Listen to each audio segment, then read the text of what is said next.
Je vous l'avais dit que ça se terminerait mal entre les deux. Clairement, il va y avoir un avant et un après Silverstone 2021.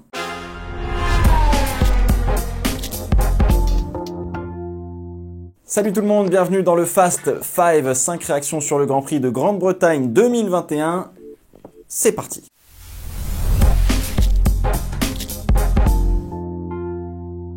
Allez, on commence par la première réaction. On va parler du nouveau format qu'on a vécu ce week-end avec la course sprint. Alors moi, personnellement, c'est un petit peu ce à quoi je m'attendais, on va dire.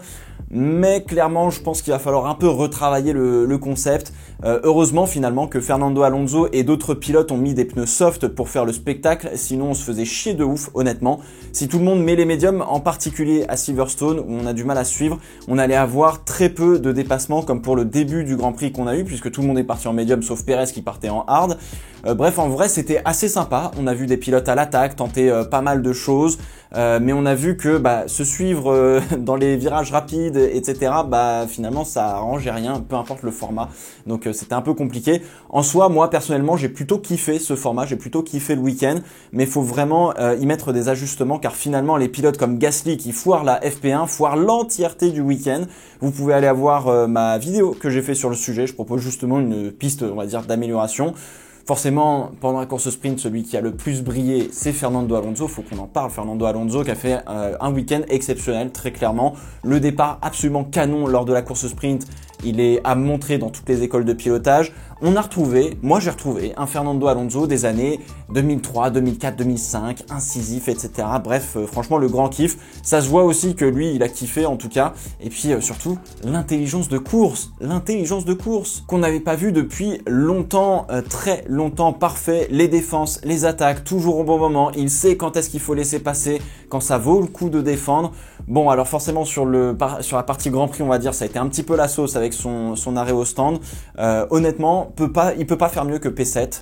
Je pense que l'Alpine ne peut pas prétendre à faire mieux que P7 aussi. Mais clairement, il y a du mieux. Il y a du mieux chez Alpine et il y a surtout beaucoup de mieux chez Alonso qui commence à enfin bien sentir son train avant. Ça se voit dans son pilotage, dans ses coups de volant. Il est confiant dans la voiture. De quasiment finalement tous les pilotes, j'ai l'impression que c'est peut-être celui qui a le plus confiance dans sa voiture et qui peut justement piloter vraiment à l'instinct sans réfléchir. La période d'adaptation, elle est terminée. Ça y est, il est revenu, Fernando Alonso. Alors petit mot sur Esteban Ocon pour qui ça va mieux après quelques grands prix difficiles. Ça y est, il sort enfin la tête de l'eau, il marque des points. Bon maintenant, va falloir retourner aller chercher Fernando Alonso comme en début de saison. Allez, au boulot Esteban.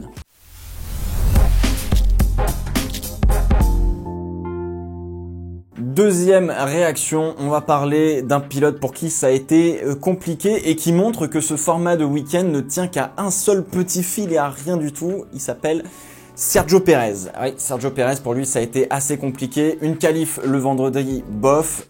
Il perd la voiture comme un grand tout seul dans le dirty air en qualif sprint, en course sprint, comme vous voulez l'appeler. Dernier pour le départ du Grand Prix, obligé de faire une remontada. Remontada en début de course, oui, mais Raikkonen qui résiste de fou. Super belle bataille entre les deux, c'était vraiment magnifique. La sauce totale finalement sur la stratégie, je pense qu'ils se sont loupés, clairement. Trop compliqué pour eux d'aller dépasser finalement pour Pérez. 2 arrêts à faire pour lui, c'est terminé. Voilà, ça ne pouvait pas bien fonctionner car il n'avait pas le rythme endiablé, on va dire, pour tenir une telle stratégie. J'y ai cru au début, mais arrive un moment où c'est plus possible en fait. Alors chez Red Bull, on n'est pas fou, on l'a arrêté en dernière partie de course, je crois, pour justement lui mettre des softs et aller rechoper le point du meilleur tour à Lewis Hamilton pour éviter qu'il marque un point de plus, le petit Lewis Hamilton. Donc chaque point compte, on va dire, pour le championnat. Et là, pour le coup, Perez a roulé pour Verstappen. Vraiment dommageable pour Red Bull qui perd une voiture avec Verstappen et Perez qui ne marque donc aucun point. Là, ça fait très très mal au championnat. Mercedes revient à 4 points des taureaux. Mercedes, à contrario, fait le carton plein avec un Bottas présent, mais qui a beaucoup souffert avec les pneus, mais vraiment beaucoup. C'est le gros défaut finalement de la Mercedes depuis plusieurs saisons, le blistering, etc. En fait, la seule grosse mission du week-end pour Valtteri Bottas, c'était de s'intercaler entre Lewis Hamilton et Max Verstappen au départ de la course sprint. puisqu'on lui avait mis des softs. Malheureusement pour lui, pas de bol. Verstappen prend le départ le plus canon aussi pour virer en tête au premier virage. À partir de là, Bottas a été un petit peu esselé, on va dire. Il n'a pas eu beaucoup de bataille à faire. Un petit peu chanceux aussi, mine de rien. Il a été présent pour prendre les points, finalement, c'est tout ce qui compte pour le pilote finlandais.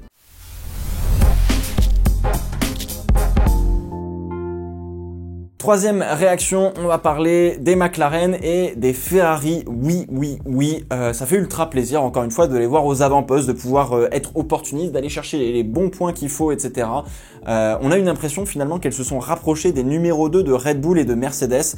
Hamilton et Verstappen sont encore vraiment dans une autre galaxie pour le moment. Mais alors quand les machines de tête ne sont pas là, les souris dansent très clairement.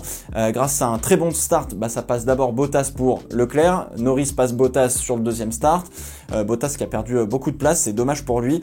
Derrière, en fait, c'est devenu tellement compliqué de doubler sur Silverstone avec CF1 que eh bien l'avantage de la position en piste est très importante, elle est extrêmement importante.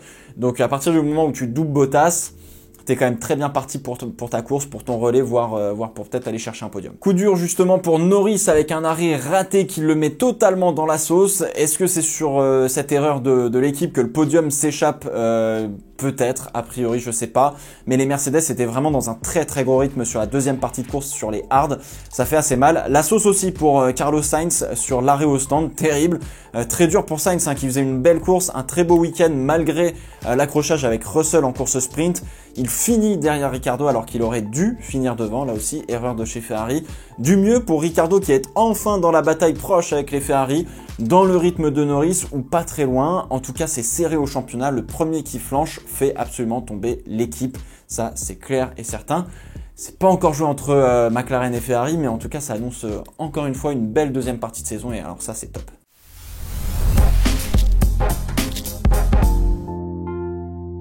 Quatrième réaction, on va parler de comment s'est joué un petit peu la victoire parce que pour le coup c'était vraiment très intéressant et ça s'est joué jusqu'au bout et ça franchement c'est vraiment très cool. Le crève-cœur pour Charles Leclerc, ça a été, j'y ai cru jusqu'au bout honnêtement. Il se fait doubler dans les derniers instants de la course. Ça aurait été beau finalement de le voir remporter ce Grand Prix. Probablement que les Anglais auraient encore une fois tiré pas mal la gueule. Problème moteur pour Charles Leclerc avec de nombreuses coupures. Alors ils ont quand même réussi à régler le problème, c'est vraiment assez rare. Ça doit être probablement plutôt des problèmes de software que des problèmes de hardware, donc une pièce qui lâche. Quand une pièce qui lâche, généralement, ça s'empire au fur et à mesure parce que ça fait des problèmes en cascade. Là, pour le coup, ils ont réussi à conserver le moteur et à faire comme ce qu'il fallait que ça fasse, quoi, à continuer à rouler finalement. Est-ce que ce moteur sera endommagé pour la suite de la saison ? Ça, on sait pas. En tout cas, à l'heure où j'enregistre cette vidéo, je sais pas. Le relais en médium pour Leclerc était incroyable par rapport à Hamilton. Les pneus étaient propres, pas de dégradation, pas de problème de blistering, de graining, de ce que vous voulez. Franchement, ça tranche beaucoup depuis le Paul Ricard. Vraie progression de Ferrari, ça c'est sûr et certain. Peut-être un petit peu aussi aidé par les températures ce week-end, il paraît. Mais vraiment, Charles a tout maximisé. En fait, dès qu'Hamilton a passé les hards, boum. Terminé, le coup de marteau, c'est parti. La Ferrari pouvait tout simplement pas tenir le rythme de Lewis Hamilton sur les hards et donc forcément à un moment ou un autre ça allait tomber. J'ai cru jusqu'au bout mais ça allait tomber. Forcément Hamilton s'est fait un petit peu aider, consigne d'équipe pour Bottas, totalement normal. Il avait une chance Lewis Hamilton d'aller chercher la win, donc on maximise absolument tout chez Mercedes pour le championnat. Le dépassement d'Hamilton est culotté, mais c'est un dépassement de champion du monde. Il s'est montré à l'intérieur avec l'antécédent de Verstappen. Leclerc a préféré prendre un petit peu plus de marge, on va dire. On était aussi sur une entrée de virage entre guillemets un peu plus habituelle, différente de ce qui s'est passé entre Verstappen et Hamilton. Il a fait tout simplement craquer Charles Leclerc qui est parti au large et qui a d'ailleurs failli perdre sa voiture.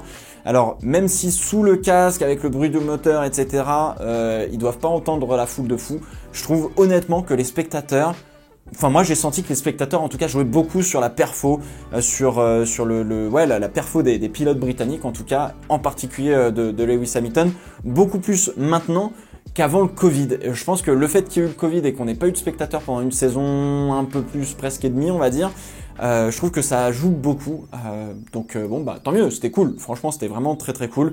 Victoire impériale de Lewis Hamilton malgré quand même 10 secondes de pénalité. Donc c'est vous dire que là on avait une belle, une grosse victoire qui se jouait.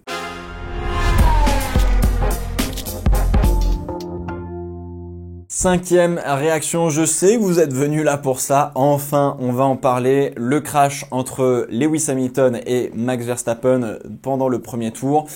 On va poser les choses à plat tout de suite. Pour moi, je pars sur un incident de course. Très clairement, on a eu droit à un concours de celui qui en avait le plus dans le pantalon.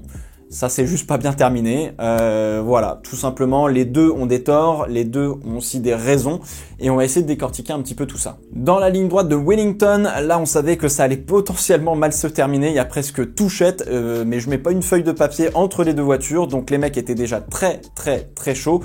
En fait, les deux sortent de Luffield. Je crois qu'Hamilton patine un petit peu de l'arrière, Verstappen pareil un petit peu de sous-virage, donc ils sont vraiment à l'attaque. Ils arrivent sur l'ancienne ligne droite de départ arrivée, juste avant le virage, le fameux virage de Copse. Hamilton, lors du sprint, a essayé de doubler par l'extérieur, mais ça ne passe pas. Et Dieu seul sait que sur cette tentative, il n'a même pas essayé de freiner pour prendre l'extérieur. Sauf que avec cette info, en fait, il sait qu'il faut se mettre à l'intérieur pour obliger Verstappen à lâcher entre guillemets le virage et à passer en tête. Hamilton tente donc la manœuvre du dummy, une feinte légère à gauche pour plonger à droite au dernier moment dans un trou de souris. C'est absolument somptueux. Et finalement, elle est là la première erreur de Max Verstappen, c'est que il s'est fait avoir, il n'a pas assez protégé son intérieur. Et ça, c'est terrible. Donc Verstappen se retrouve dans une position désavantageuse pour prendre le virage. A priori, oui, à ce moment précis, Hamilton a l'avantage de la position. Verstappen écarte un petit peu pour revenir sur l'extérieur et pour pouvoir prendre son virage et laisser la place à Lewis Hamilton. Parfait là-dessus, c'est exactement ce qu'il faut faire, donc pas de souci. Sauf que le virage arrive tellement vite qu'il n'est même pas sur la trajectoire normale. On a la place de placer une autre voiture à côté, sur l'extérieur. En fait, Verstappen a une trajectoire d'un pilote qui se ferait attaquer par l'extérieur et où lui défend à l'intérieur. Dans des, on va dire, circonstances un peu plus normales entre guillemets. Là, son attaquant, il est pas à l'extérieur, il est à l'intérieur. Donc il est encore plus mal placé, son attaquant, vraiment trop à l'intérieur. Et finalement, elle est là, la faute de Lewis Hamilton, c'est qu'avec la trajectoire qu'il a, pour pouvoir prendre le virage, il faut qu'il freine beaucoup, mais beaucoup plus pour attaquer un virage qui a beaucoup plus d'angle que d'habitude. Il est extrêmement mal placé. Verstappen laisse plus d'une voiture d'espace à l'intérieur, il laisse vraiment beaucoup de place, moi je trouve. Donc là-dessus, honnêtement, je pense qu'on peut rien lui dire. Tandis qu'Hamilton, lui, loupe totalement la corde d'au moins 1,50 m, sous-vire totalement et percute Verstappen. Alors pour résumer, en fait, Verstappen commet l'erreur de laisser un trou de souris et faut pas laisser un trou de souris à Lewis Hamilton, il s'engouffre dedans. L'erreur de Lewis Hamilton, c'est de forcer dans un virage où physiquement, quoi qu'il arrive, il va pas pouvoir prendre le virage correctement d'une manière ou d'une autre. Les deux jouent au jeu de c'est pas moi qui lâcherai en premier, donc tant pis. Voilà, boum, incident de course. Donc vous allez me poser la question, mais pourquoi aucun des deux ne veut lâcher? Et c'est une très bonne question. En fait, c'est assez simple. Après Copse, on arrive sur un enchaînement de virages qui sont Maggots, Beckett et Chapelle, qui met fin à la bataille parce que le premier va semer le second grâce au dirty air. En fait, vous savez, le dirty air, ça empêche d'avoir une bonne aéro qui fonctionne en suivant une voiture. Donc celui qui sort en tête de Copse sera en tête pendant au moins le premier relais, sauf problème, voire pendant la course entière. Si Hamilton n'est pas devant, il perd la course car la Red Bull est légèrement plus performante. Verstappen, lui, a été fidèle à lui-même, agressif, juste comme il faut, je trouve vraiment, là c'était vraiment top. C'est exactement le genre de combat qu'on veut voir. Alors, il aurait dû fermer la porte à Lewis Hamilton ou laisser passer Lewis Hamilton et aller le chercher peut-être un peu plus à la stratégie ou en tout cas limiter la casse. Au lieu de perdre la course et prendre 18 points, il en perd 25 directement sur Lewis Hamilton. Alors moi je vais pas me plaindre, ça relance le championnat et il y aura clairement un avant et un après ce Grand Prix. Alors préparez-vous pour les prochains Grands Prix, clairement va y avoir touchette sur les prochaines batailles, ça c'est sûr et certain. Si on n'est pas à l'abri que ça se termine mal là aussi, j'espère juste que les deux garçons se feront pas mal parce que là, ça a été un petit peu violent quand même. 10 secondes de pénalité pour Lewis Hamilton, oui, clairement oui, si on ne juge que l'action et non pas son issue.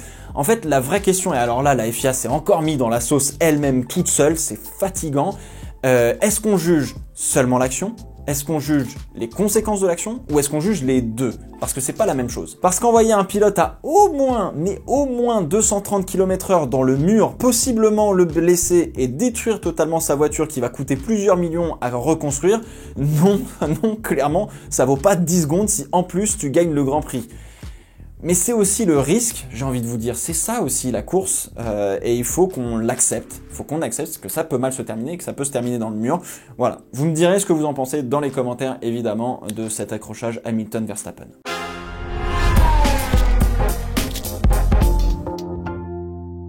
Allez, on fait un bonus assez rapide, on va parler de quelques pilotes 3, on va parler de Gasly qui a été en totale galère, qui faisait pourtant une superbe course, un superbe Grand Prix surtout, avant une crevaison, avec une voiture qui était mal réglée, il était dans les points, il a galéré tout le week-end, vraiment ça a été très très compliqué pour Pierre Gasly. On va parler de George Russell qui a entamé très très bien ce week-end avec une belle Q3 avec sa Williams, mais qui a dégringolé au fur et à mesure du week-end, vraiment c'est dommage. Et on va parler forcément de Sébastien Vettel qui a fait l'erreur qu'on ne voulait plus voir. Ça y est, il s'était habitué à la voiture, ça allait mieux. Et alors là, le coup de gaz tout seul en tête à queue, vraiment ça fait très très mal au cœur. Vraiment dommage. Ça faisait du bien aussi d'entendre des fans. Là, il y avait un stade complet. Non, il y avait plus qu'un stade complet. Là, il y avait des tribunes qui étaient complètes. Ça fait vraiment, vraiment du bien. Je veux la même chose l'année prochaine au Paul Ricard. Donc, prenez vos places pour le Grand Prix de France. En plus, on aura les belles nouvelles voitures de F1 en 2022 avec la Révolution. Donc voilà. Voilà, c'est la fin de ce Fast 5. J'espère qu'il vous a plu. N'hésitez pas à me donner vos réactions dans les commentaires. On se retrouve dans 2 semaines pour le Fast 5 du Grand Prix de Hongrie. D'ici là, portez-vous bien. Ciao, ciao.